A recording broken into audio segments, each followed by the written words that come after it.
Question है हमारा, ortho nitrophenol का जो बॉइलिंग पॉइंट होता है वो कैसा होता है, कम होता है, और पैरा नाइट्रोफिनॉल का बॉइलिंग पॉइंट ज़्यादा होता है। ठीक है, आप देख सकते हैं। पहले हम देखते हैं कि ये हमने बनाया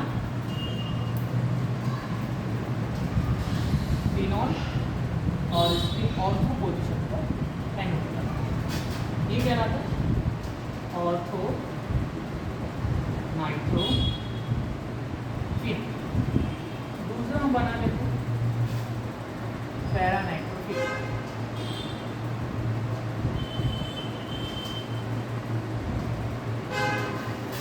फिनॉल और पैरा पोजीशन पर NO2 ग्रुप, ठीक है, this is called para nitrophenol.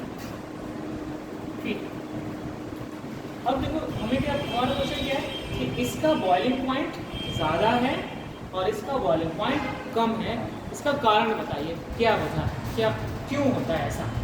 ये और पैरा नाइट्रोफिनॉल का बॉइलिंग पॉइंट ज़्यादा और इसका कम, इसका कारण क्या है। ये समझने से पहले हम एक चीज़ समझते हैं। हम हाइड्रोजन बॉन्ड पढ़ रहे थे, फिर हमने देखा था हाइड्रोजन बॉन्ड दो टाइप का होता है। तो कौन कौन से थे, याद है? पहला था हाँ इंटरमॉलिक्यूलर हाइड्रोजन बॉन्डिंग,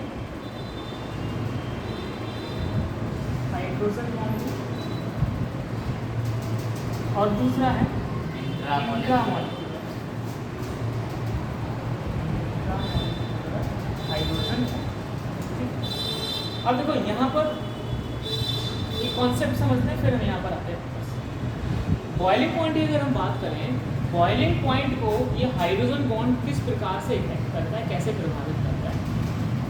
तो जो इंटरमॉलिक्यूलर हाइड्रोजन बॉन्ड है, इसके कारण बॉइलिंग पॉइंट बढ़ जाता है। इंटरमॉलिक्यूलर हाइड्रोजन बॉन्डिंग के कारण बॉइलिंग पॉइंट यानी क्वथनांक बढ़ जाता है, लेकिन इंट्रामॉलिक्यूलर हाइड्रोजन बॉन्डिंग के कारण बॉइलिंग पॉइंट घट जाता है। इंटरमॉलिक्यूलर हाइड्रोजन बॉन्ड हमने पढ़ लिया था, क्या होता है कि जब हाइड्रोजन बॉन्ड दो मॉलिक्यूल्स के बीच में बन रहा हो, दो या दो से अधिक मॉलिक्यूल्स के बीच में बन रहा हो, वो इंटरमॉलिक्यूलर हाइड्रोजन बॉन्ड कहलाता है। अब जब हाइड्रोजन बॉन्ड एक ही मॉलिक्यूल में बन रहा हो, एक ही मॉलिक्यूल में हाइड्रोजन हो और इलेक्ट्रोनेगेटिव एटम हो, उनके बीच में बन रहा हो, तब वो इंट्रामॉलिक्यूलर हाइड्रोजन बॉन्डिंग कहलाती है। तो क्या समझा हमने कि इंटरमॉलिक्यूलर हाइड्रोजन बॉन्ड से जो बॉइलिंग पॉइंट है वो क्या होता है, बढ़ जाता है, और इसकी वजह से इंट्रामॉलिक्यूलर हाइड्रोजन बॉन्डिंग से बॉइलिंग पॉइंट घट जाता है। ठीक है, तो बस यही कॉन्सेप्ट यहाँ काम करेगा। अब देखिए क्या होता है, हम अगर ऑर्थोनाइट्रोफिनॉल की बात करें, ऑर्थोनाइट्रोफिनॉल की अगर हम बात करें, तो यहाँ क्या होता है, इस ऑर्थोनाइट्रोफिनॉल में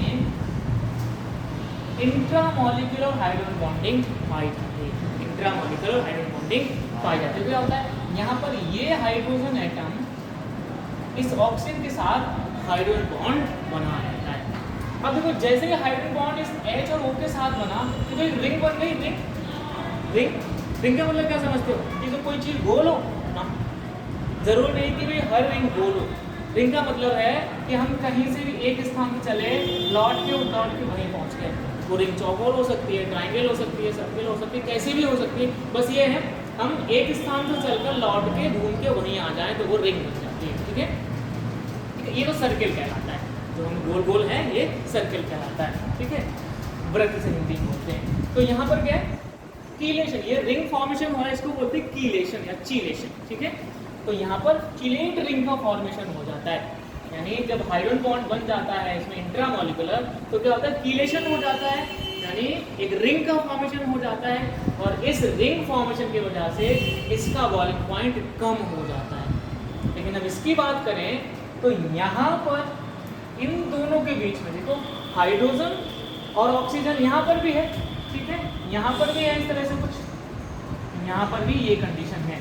तो देखो यहाँ भी H है और यहाँ भी O है, तो यहाँ पर इन दोनों के बीच में डिस्टेंस यानी दूरी ज़्यादा होने के कारण इन दोनों के बीच में हाइड्रोजन बॉन्ड का फॉर्मेशन नहीं हो पाता है। यानी कहने का मतलब है कि यहाँ पर इंट्रामॉलिक्यूलर हाइड्रोजन बॉन्ड का फॉर्मेशन नहीं होता है, लेकिन इसके मॉलिक्यूल में इंटरमॉलिक्यूलर हाइड्रोजन बॉन्ड पाया जाता है। तो क्या बदला, ऑर्थो नाइट्रोफिनॉल में तो इंट्रामॉलिक्यूलर हाइड्रोजन बॉन्डिंग है और इसमें इंटरमॉलिक्यूलर हाइड्रोजन बॉन्डिंग है।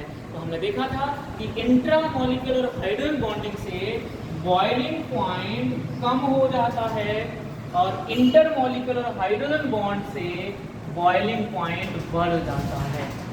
तो यही कारण है कि ऑर्थोनाइट्रोफिनॉल का जो बॉइलिंग पॉइंट है वो कम होता है और पैरानाइट्रोफिनॉल का बॉइलिंग पॉइंट ज़्यादा होता है। क्या कारण है, एक बार फिर से सुन लो। ऑर्थोनाइट्रोफिनॉल में इंट्रामॉलिक्यूलर हाइड्रोजन बॉन्डिंग के कारण चिलेट रिंग का फॉर्मेशन हो जाता है, निर्माण हो जाता है, जिससे उसका बॉइलिंग पॉइंट घट जाता है। लेकिन यहाँ इंटरमॉलिक्यूलर हाइड्रोजन बॉन्डिंग से पैरानाइट्रोफिनॉल के बहुत सारे मॉलिक्यूल आपस में चेन बनाकर जुड़ते चले जाते हैं और इसी कारण इसका बॉइलिंग पॉइंट बढ़ जाता है। ठीक है, तो हाइड्रोजन बॉन्डिंग के कारण एक में इंट्रामॉलिक्यूलर, एक में इंटरमॉलिक्यूलर। ठीक है।